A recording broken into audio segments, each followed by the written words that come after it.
मु ठाकुर को देखा आसली मो पिलार भी जर होता जे दौड़ी की एत जोर आसी माने देह भी पूरा भल हो गला ठाकुर देखी माने मो आत्मा पूरा माने चुदिया हो गला। महाप्रभु आज उपास करछु कि महाप्रभु देखी आम भोक शेष आम कि भी लगू ना जीवा भी इच्छा होनी महाप्रभु देखिकिना। आज होउची पवित्र शिवरात्रि आ शिवरात्रि रे महानदी गर्भरू 108 तंबा और पितल नागमूर्ति उद्धार करा जायछि। आ ए विषय को लेकिन वर्तमान स्थानीय अंचल चर्चार केन्द्रबिंदु पलटि। तो आम आज से ही जगार उपस्थित अच्छे जो वर्तमान तृतीय देव मंदिर परिसर में से नागमूर्ति गुड़ी उद्धार करा पूजा अर्चना चली। आम सहित किसी ग्रामवासी उपस्थित अच्छा जी पचारि बुझा कौ भाई आज घटना किए केमी देखी आमी उद्धार करा कौन कहे सविशेष घटना विषय।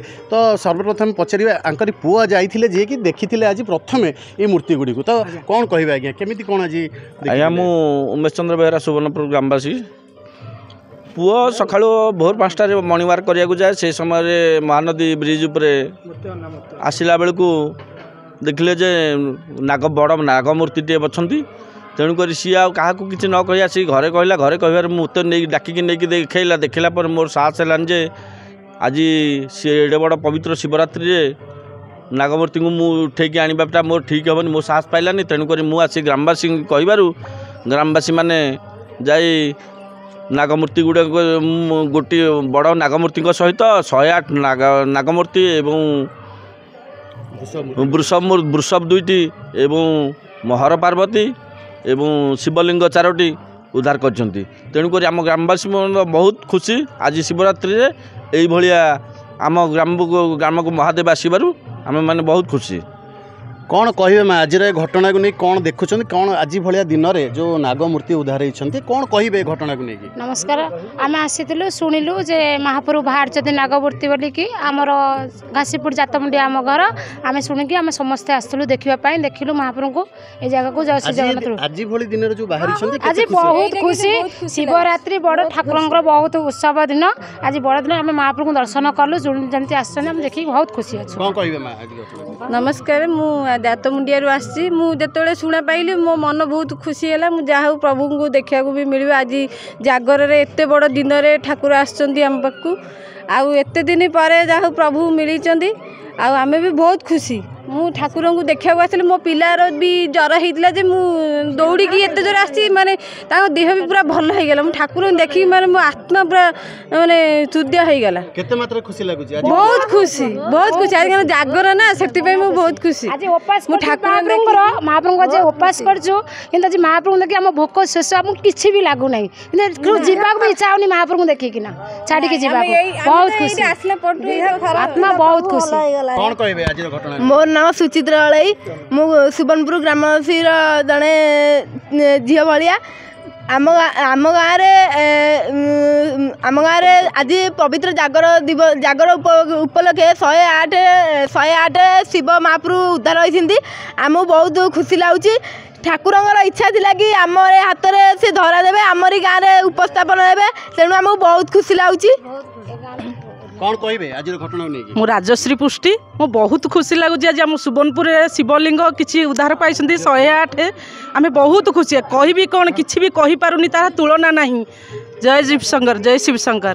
कौन कहे आज घटना। नमस्कार मु सस्मिता साहू कहूँ सस्मिता साहू कहूँ आज जागर दिवस 108 शिवलिंग आम मामू घरे मु आसी आनंदपुर शिवलिंग देखी बहुत खुशी लगुच बहुत खुशी लगुच जागर दिवस। कौन कहे ना आज आप तो देखिलु आम पूजा अर्चना करुँच आप तो पूर्वर भी पूजक। तो आज जो घटना घटला महाशिवरात्रि रे महादेव आविर्भाव से जेकोसी कारण रूप से होता पारे कि आज भली दिन में गोटे चर्चार केन्द्रबिंदु पलटि। तो कौन कहे आज ये सब घटना को लेकिन।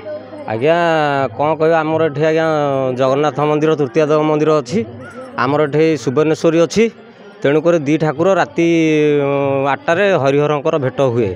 तेणुक आज हरिहर भेट पूर्वर महानदी जो आमर 108 नाग उद्धार आज आज्ञा जदि हरिहर भेट हुई आज आज्ञा आम हरिहर भेट पूर्वर आमर महानदी जो 108 नाग से शिव पार्वती जो आम उद्धार करके आम पिला माने आनी आज्ञा आमको आज भारी खुशी लगुच। मु आज्ञा जाई सेठो ठाकुर को आमर भाई मानू धरी आम बड़ पंडा जाइए से समस्त धरी बहुत आज्ञा प्रबल लोक होते ଆଉ ଯାଇ आज भावुंट कि आज भली दिन में जो ये घटना घटी किसी प्रभुंर गोटे आविर्भाव किसी गोटे आध्यात्मिकता आप भावुं कि एटा आज्ञा प्रभुंकर निश्चय से कृपा नथिले सी देखिले कहले ये कौन मो ठाकुर को फोपाड़ी दौरान तेणुक फोपाड़िया द्वारा जगन्नाथ थे उद्धार करके आनी पाखक आज्ञा भारी खुशी लगुच आज्ञा तांकर से महिमा नथिले तृतीय देवंकर ए ठाकुर को भी आम पाई न था आज्ञा भारी खुशी लगुच आज से ठाकुर को उद्धार कर हरिहर भेट तापर जागर उपलक्षे आज भारी आज्ञा खुशी लगुच निश्चित भाव आपड़ देखुले आज भली दिन में ग्रामवासी मध्य जो भाई उत्साह रही कहीं आज दिन में ये जो तृतीय देवों परिसर रही यही परिसर भितर हर हरिंकर भेट हुए जेहेतु ये तृतीय देव होती हर बोली गाँव में हर रूपे पूजा पाँच हरि रूपे पूजा पाँच आठ महादेव भी आज से जगह को आसी पहुँची अपरपटे एवं बांकी पुलिस तदंत आरंभ करी कौ भली परिस्थिति कि भली एठी महानदी गर्भरू ये मूर्तिगुड़िक बाहरी से घटनाक्रम जहाँ होता पछे कहीं आज भली गोटे पवित्र दिवस ये सब गुड़िक ये घटना गुटिक घटी ये महाप्रभु आविर्भाव को नहीं बर्तमान स्थानीय बासिंदा मध्य एक प्रकार उत्साह खेली जाइए। कटक बांकी तृतीय देवों परिसर पूर्णेन्दु नायक, प्रतिदिन टीवी।